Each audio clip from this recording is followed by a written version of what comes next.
have an investigation done is beyond me. Yeah, somebody's manipulating that. Yeah, Somebody's taking control of that, and it could be some of the Mossad people like you're talking about that are infiltrated. they run the country now. Our foreign policy is being run not out of D.C., but it's run out of Jerusalem right now. And the ultimate infiltrator in the Trump organization is his son-in-law, Jared Kushner. Trump needs to cut ties with Jared and tell Jared, you're married to my daughter, love you to death, my boy, but you can't dictate to me what to do and what not to do. I'm the president. The buck stops here. But he's not doing that.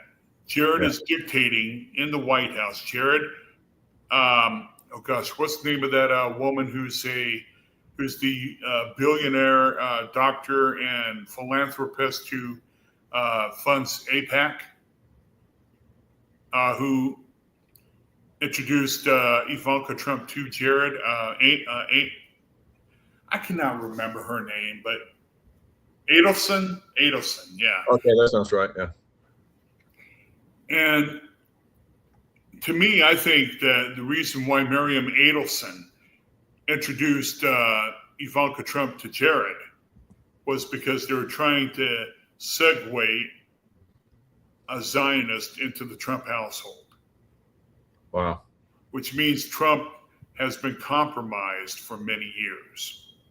He was friends with Jeffrey Epstein and all. This is fact. We're not blowing smoke up your skirts or anything. He has been compromised. What Trump needs to do, and I pray, and if Trump may listen to this interview, I don't know if he would or not, I'm going to plead with you, Mr. President. If they have dirt on you, don't ever be afraid. Release it, admit to your faults. Now, that happened over 40 years ago. Admit to what happened. Take control of your presidency back from the Zionist. If it means you've got to step on your son-in-law's toes, Jared, do it. Because forever on, people are not going to think of you as the good president anymore. They're going to look at you and say you're the most compromised president in U.S. history. Miriam Adelson is just one person. You should not project informed policy from an outside source. If it doesn't benefit the United States, Mr. President, don't do it. I agree. So this is interesting. I just brought up these pictures, and looks like that's Giorgia Meloni back there, Italian. Yes. Prime Minister. So I've heard it from different sources. She's compromised too. Interesting. Well, and I believe that this was a covert operation, possibly done by the Mossad through Miriam Adelson to introduce Jared to Ivanka. They already projected and could see that there would be a future political candidacy of Trump even before Trump became president or ran in 2015. So they were putting their pieces together on their own chessboard. They had to get Jared with Ivanka and then convert Ivanka to Judaism. And then reportedly, Ivanka and Jared converted Trump. And he is a, quote, grafted Jew himself at this point. So in other words, we're having our foreign policy dictated by Israel. We need to stop that. We don't have the money to keep fighting a protracted war with anybody right now. Right now, I mean, even with the advanced technology that we currently have, if we don't have any armaments, if we don't have any armaments, any payloads to deliver with these technologies, if we don't have a way to fight back, then we've compromised, unfortunately, our country to a point where we cannot fight back in a war with our enemies, including China. China's waiting in the wings right now. They're hoping we will fail. Yeah. So, well, Russia, not so much. Russia is fine with containing the Ukraine and keeping that contained. Russia, they have more weapons than we do right now in their stockpiles. They'll wait until China does something, and then they might end up joining China in any type of attack after China initiates the attack on the United States. And this is why Trump is trying to acquire a new country under the umbrella of the United States. And let me ask you, Michael, you know what country that is, don't you? Which one? It's an island country south of Florida. Cuba. Cuba. How about that? Huh. The reason why is because they're afraid that China and Russia are going to use that as a staging ground, as well as Greenland. That's the other reason why Greenland, he wants to take control of Greenland. Right. It's because they will use both those nations as staging grounds for an attack against Canada and the United States. Like they've done in the past. That makes sense. So this is and that girl has Trump wrapped around her finger. Which girl, Mary? It's like Adelson or Ivanka. So, both. Both. Yeah. We said it at the same time. It's funny. So yeah. The point is, you got to understand, Ivanka. I met Ivanka. I had a brief meeting with her at a Walmart when she was doing the road trip for The Apprentice 2, Apprentice LA. Wow. She came through the Walmart that I was working at, and she went through my checkout line. She was the only one. And I thought, a 6 foot plus tall woman wearing high heels and looking hot. I'll admit, I was admiring her beauty.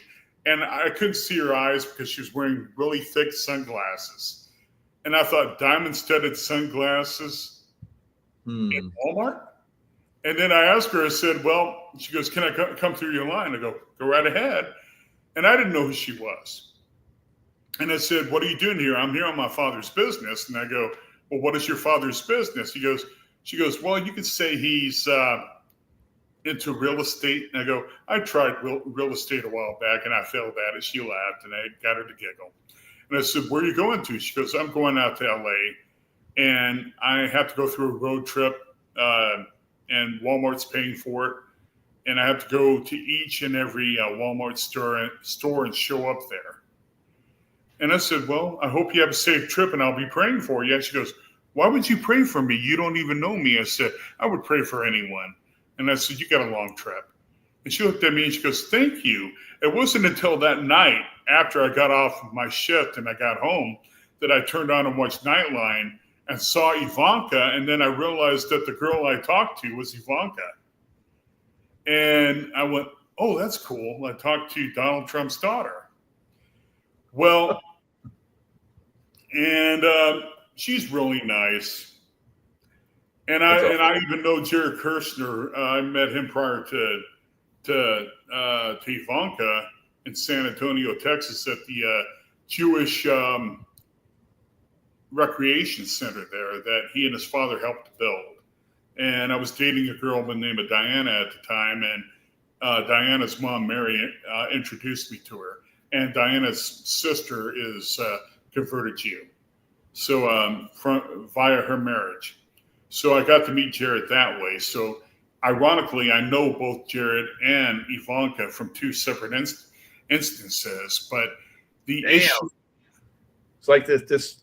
It's like ordained, Paul. I can't fall for all these people. Like, well, I was dating a girl by the name of Diana that I loved, but Diana could never commit. So it's like at some point you got to go. This isn't random. It's like Well, and great. I've even, speaking of non randomness and segue out of this, I met Warren Buffett on the Via bus in San Antonio one day when they were having a Berkshire Hathaway um, shareholders meeting in San Antonio. And I was talking about anti gravity and trying to get money for research. And then this old man from the very front of the bus or middle of the bus, I was in the front, steps out of his seat, comes to me, and sits directly beside me, and he goes, "Keep talking. I want to hear more of what you're saying." And I told him everything about anti gravity and how I was trying to get funding. And he goes, "Do you know who I am?" At the end, I go, "No." He goes, "Have you ever heard of Warren Buffett?" And I go, "Yeah." "What do you know about Warren Buffett?" And I go, "He's one of the richest men in the world." And he goes, "You're speaking with him." And I'm looking at him I'm going, "Oh, that's bull crap." And he goes, "Ask me any question and I'll answer it for you." And so I go, before I could get the one question I was going to ask, he already knew what I was going to ask. "Why is Warren Buffett riding on a bus?" And he said, "You're wondering that, aren't you?" And I go, "Yeah, that thought popped in my head." And he goes, "Berkshire Hathaway, we do shareholders meetings at the time in the late 80s. They were going around to different cities around the country. And they happened to be, he told me, in San Antonio at that time. And he goes, "How do you think that I became a billionaire?" I go, "You don't spend money?" He goes, "Right. And whenever I'm in a new city, I'll take the public bus so I can meet, and I get to meet really interesting people like you." And I go, "Oh, okay, makes sense." Yeah, he's really frugal. I remember reading about him. He had like a Cadillac, and it was an old Cadillac, and he just kept it for years and years. And he's like unbelievably like one of the if not the richest man in the world. It's very interesting. Well, Elon Musk is now the richest man in the world, but Warren Buffett, I don't believe that was a chance meeting. I think he was I there. maybe portaled him in. Well, and afterwards, Like all these people, you're it's lining up, and we talked about the Project Looking Glass and how you were they saw you in Project Looking Glass. well, I totally believe in Project Looking Glass. I have my own connections with Project Looking Glass, but there's definitely something that's going on here, Paul, where you're being. I was invited to Bilderberg right after I met Warren Buffett. I got an email from Charles, the former head of the Friends of Bilderberg, inviting me to the 1998 Bilderberg meeting in Calgary, Alberta, Canada. And I was living in a it wasn't a homeless shelter, but it was a lower income apartment complex called Dwyer Avenue Center. And it's no longer there. It was bulldozed down, and they sold the property to a real estate developer who put up condos where that used to be. But ironically, the guy who took over as manager of that complex was an active CIA asset. He had So now we're seeing the pattern. So the bad guys have Project Looking Glass as well. Well, and what happened was they're seeing you, and they're wanting to like rope you in, pull you into their side. I was invited that's to. That's one of the reasons why you're not dead, because everybody knows that you have all this information in your head, and they want it. Everybody wants you. So. Well, I mean, I'm guessing before you and I had our initial interview, you either remote viewed me or you've seen documentation about me that made you interested in wanting to get to know me better. And well, we have a mutual acquaintance, which basically told me about you, and that's what really, yeah. Yeah. Ron put it this way to Ron Pandolfi put it this way to my brother-in-law, Patrick Fuse. Patrick was, he's a drunk and belligerent old fool. Mm-hmm. Patrick started giving me a hard time, and then Ron sent him a text. And Ron screenshot the text and sent it to me saying, Paul has been a national security asset for decades, and he's living a life of poverty for his own protection. And I'm looking at it and I'm going, if I had the money, I could hire a protective detail and I wouldn't have to live in poverty anymore. But that's how they arranged it, Michael. It's all about control, about controlling the situation. But I've talked to people, former Navy SEALs, who were obviously sent to look after me. Yep. Go ahead, please. No, I was just agreeing with you. Yeah, I can see how that would be. Lieutenant Colonel Michael Aquino. Oh, wow. I knew Michael. Incredible. Michael was sent Badass. by Michael Aquino. He went by a fake name. When I knew him, he lived with me for a while. But he was sent by President George H.W. Bush. It was right after my termination from NASA, to find out what I knew, who I was talking to, and to take executive action out on me. He told me this, Michael did. Yeah. And I said, well, what's going to happen to you if you don't carry out what you were told to do? He goes, I'm not worried about it. He goes, I know where the bodies are buried, and I buried a few of them myself. And he goes, don't worry, you are protected. And if you know anything about, and he went by Daniel David Moore when I knew him. But if you know anything about Michael Aquino, he was not only a member of the Army's psychological operation, he was one of the founders during Vietnam, but he also worked as part of the covert security unit for the National Security Agency. And you know about them, you know about who they are, if I'm correct, right, Michael? Can you hear me, Michael? Okay, good. Do you know about them? They are, for all intents and purposes, the Men in Black. The Men in Black are not an extraterrestrial defense unit, but they are gatekeepers on technology and on covert intelligence. I met two of them when I worked at NASA in the cafeteria, and they would come in every 2 weeks to watch me. And as soon as they would come in, my coworkers wouldn't talk to me for like 4 or 5 days afterwards. They shut up, clammed up. I didn't know who the guys were, but they did. And I didn't find out about them until after my termination occurred.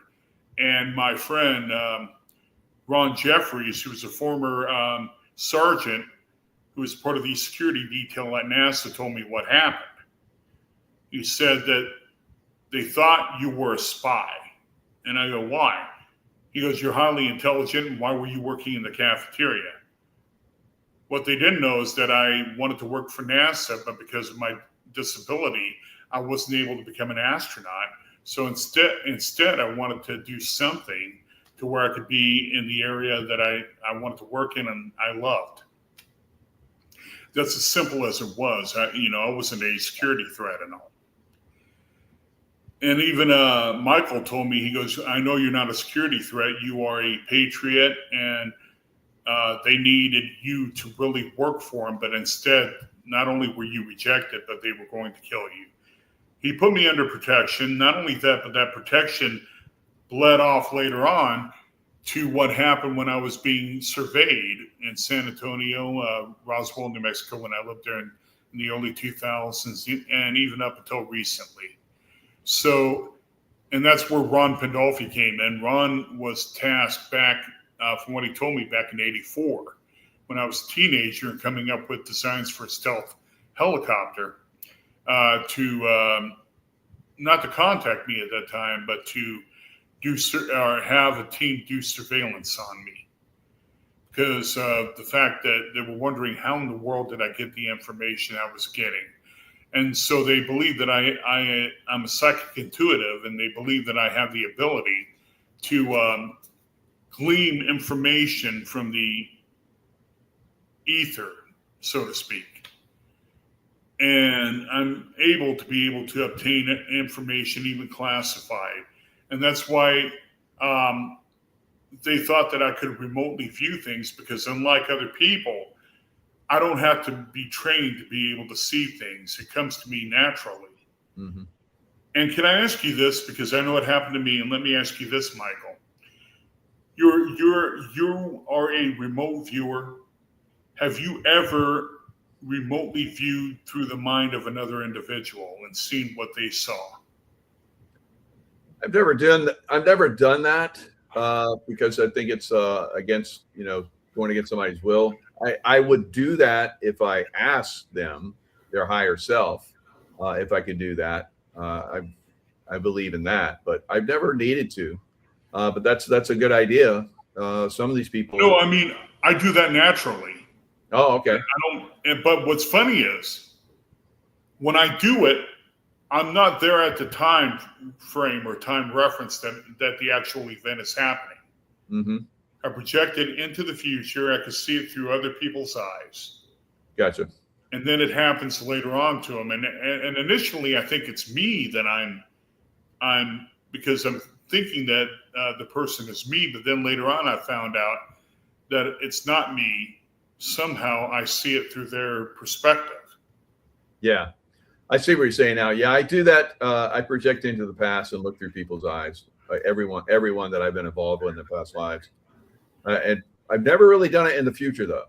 So that's an interesting concept, to go into the future and see that. I can see things in the future, but I haven't gone into people in the future and look through their eyes or whatever.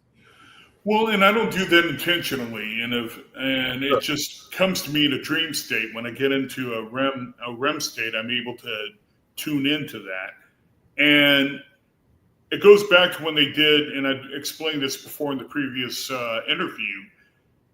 It goes back to the time when I was a kid, and they ran the Zener card test on me, and I missed every one of the cards, every one of the symbols, but when they tally up when they did the tally of what I had done, they saw that I was 5 ahead of the sequence, which means I'm highly precognitive.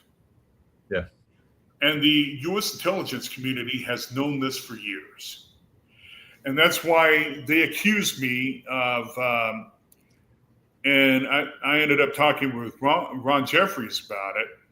They accused me of remote viewing the information I gleaned for the electromagnetic pulse reaction engine. All I know is that it came to me in a dream, and psychically, thought came into my head: wake up, draw this out, write down what you see. Because I saw, not only did I see the drawing, but I saw detailed writing on what this device would do. So I sat down, I woke up, got a piece of paper, started drawing out what I saw and writing down what was written on the document. And I didn't even think the idea would work. But when I talked to an engineer about it, that's what led to my termination, is because they said I talked about sensitive, compartmentalized information. And they thought that either I had overheard something, accessed something I shouldn't have, or remotely viewed it, because they knew I had a psychic ability. Yeah. And that's why I cannot go anywhere near, and Dr. Brandenburg told me this, that I can't go anywhere near a classified government facility, because they're afraid I might be able to pull information. But here's the ironic part. I don't need to be there. I could be 100 miles away from any facility. Oh, yeah. Yeah. But if I tune in, and my mind will focus, even if I don't consciously do it, my subconscious will, and I could focus in on a idea or device. It'll come to me directly in my thought process, and then I can jot it down. So I don't need to be physically there in order to obtain the information. I don't need to be in the general vicinity, because psychically I have the ability to draw the information from a higher dimensional realm, if you want to use that term. And that's the best way to bring it. Yeah. As long as you're approaching it from that, you're safe. And the negative ones try and manipulate us, people with these skills. So we have to be very careful. And that's why I don't get into people real time or in the future. I can go in the past and I just do whatever I want in the past. So they don't see no problem with it. But as long as I don't disclose something that they've been hiding, but they can't hide too much in the past these days. So many of us have been disclosing so much of their stuff. It's free game at this point. Well, here's something I want to bring up to your audience right now. A lot of what we're talking about, you might think is fantastical or beyond belief. I've learned right now through my life and the experiences that I've went through that you can't chalk up everything to crazy or aloofness or whatever. We are, even our own lives, every individual is an interdimensional being, because we have a soul and a physical vessel we call a body.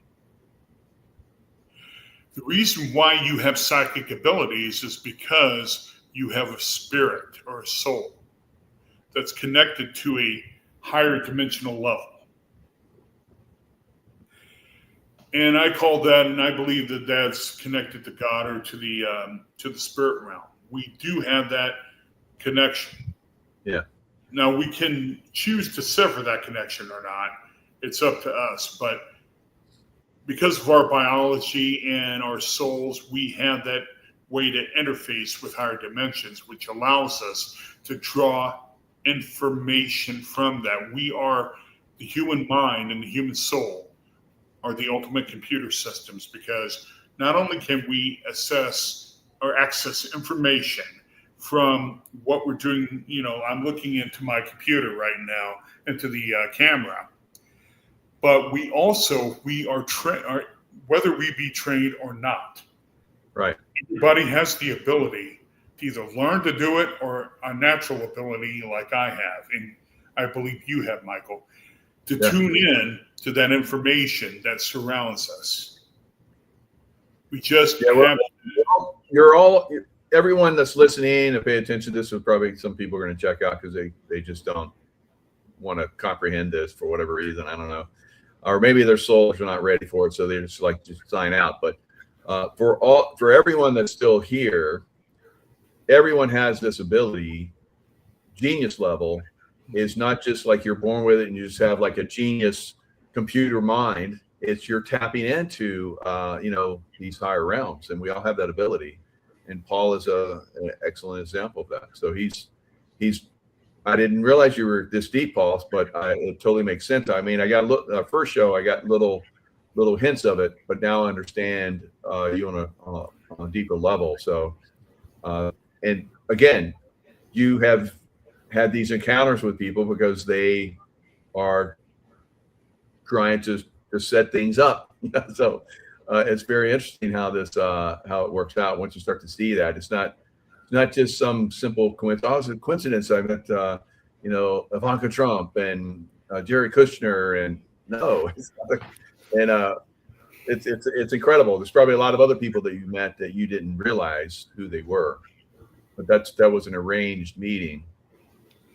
Well, I mean, like General McCaslin, I talked to him. He came up and talked to me, and I didn't know who he was. Yeah, but he was a really nice fella, and we had a good conversation. I just meet new people, and I'm able to have discussions with them. I mean, they're human beings like everybody else. We all put our pants on one leg at a time, put our shirts on, button them up if we have that. Yeah. We're all human beings on this earth. So instead of thinking of people, even celebrities and all, that are higher than us, Think of them as our brothers and sisters on this planet, and that we can have that bond, that relational bond. Yeah. We don't need to put anybody, worship anybody. I believe that we need to worship God, but we can love one another. And that's what I want to, try to end the conversation with. I don't know how much longer you want to go, Michael, but I want to tell everybody, since we went into all this other stuff that is in the dark realm, let's get light now. We need to learn to love one another. We need to learn to forgive each other our trespasses.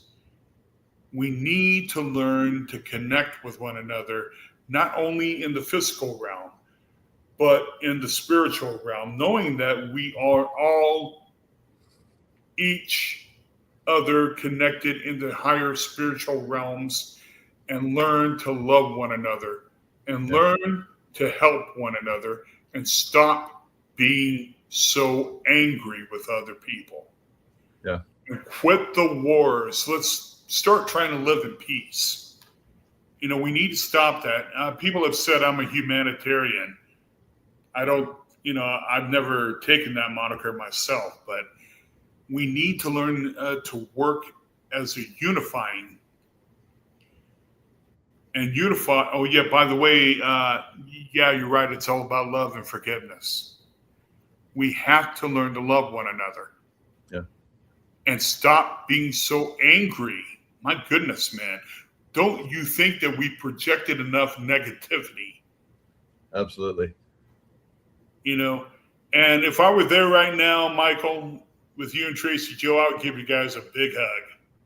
Oh yeah, absolutely. Yeah. And that's what we need. We'll give a, etheric big hug to the audience. Yeah, right here. And So, for the audience, here's my big hug as well. Love and forgiveness. I had a really nice discussion with a Jewish family last night at dinner, and we just had so many similarities, even though their cultures differ from ours. They eat food differently, but otherwise, we're I'm getting chills right now because it was like an incredibly beautiful experience, having dinner with them. And we have all of us have similarities, and we just have to learn to like somebody made the comment, learn to love and forgive. And once we get to that point, then the wars will stop. But until then, we have people killing each other for power, for money, and control. And somebody's getting out of line, so we got to kill them. That's ridiculous, absolutely incredibly ridiculous. Well, and Michael, I'm a Christian, and I refer to the Bible a lot. I hope your audience doesn't mind this, but one of the key tenets in the New Testament states, "For the love of money is the root of all evil." Now, you can use that even universally. It's because people love money. It becomes an idol to them. But whenever we stop loving money and start loving our connective family and loving them, if they need help, we help them. We don't ask questions. If a person's homeless out there, you may say, well, they have a drug addiction or whatever. If we don't show them love, then how are they going to learn that they can fight that and overcome that if they're not loved? Yeah. What we need to do right now is to try to work together to show love to one another, and let that be projected out of our collectiveness, our collective consciousness, to radiate throughout the whole world. Because I believe that we can change everything, but it first must come from inside of each and every one of us. And for all the listeners to your show, remember that it's always good just to help somebody. It makes you feel better. It'll make their days better. You might be able, depending upon who you help, you never know if that person's going to be the next billionaire, millionaire, philanthropist. You never know who they might be, celebrity. But show compassion, show love, and be the goodness you want in the world. Everybody wants to be at peace and to be loved. Even if you're a sociopath or not, you still want to have that feeling of love and acceptance. But in order to get that, you must give that. And I'm sorry about going off on a tangent there, Michael, but I felt the need to be able to share that with people right now. Yeah, that's beautiful. Beautiful. And it's a great way we can, end it on a very, very positive note. Somebody was like, maybe they don't have to go see a love romantic movie now. So hold it here. Wait. I'm going to pretend like I'm watching a romantic movie. Oh, okay, sorry. But there you go. Also, may I invite people to go and buy my book? It's still for Absolutely, sale. Yeah. I'll get the link to Michael again. It's for sale at a discount from directly from the publisher. I'll give you the discount. It's for sale until January 1st. And I'll get that link to you. And you can help support me even through my GiveSendGo account again. It's still up and running if you want to go ahead and donate. And Michael, I think, still has that content or that information for that. And you can reach out to me if you want to email me at rickp3011@gmail.com. And if any of you need prayers or any uplifting messages or whatever, please email me and I'll be more than willing to try to pray for you or to give you something that'll help make your day much brighter. Thank you. Oh, that's great. Well, thanks, Paul. It's been a great show, great insights, a great discussion, a great way to end it on the love note, and look forward to your success in the future. Hopefully, those technologies that you know so much about will actually be able to come out. And so, well, can I share one more thing before we go? Sure. I'm not going to mention the name, but there's a listener to your show who was helped to donate to me, who's an engineer who's working on building my prototype right now. Woo. And what I hope to have, hopefully in the next 2 months or so, can we schedule a time within the next 2 to 3 months for me to come back on? Because what I hope to have then is a video of the test of the device. And not only for it to levitate off a table, but the more exciting test will be for it to levitate in a vacuum chamber. Wow. Okay. Very interesting. All right. I'm looking forward to it. All right, Paul, stay safe out there. Stay in the love vibration, and look forward to seeing you next time. Make sure you give me those links so I can get every great books that you have, and look forward to having you in the future. Thanks. Well, God bless you and have a good day, my friend. God bless you too. Thank you. Okay. Goodbye.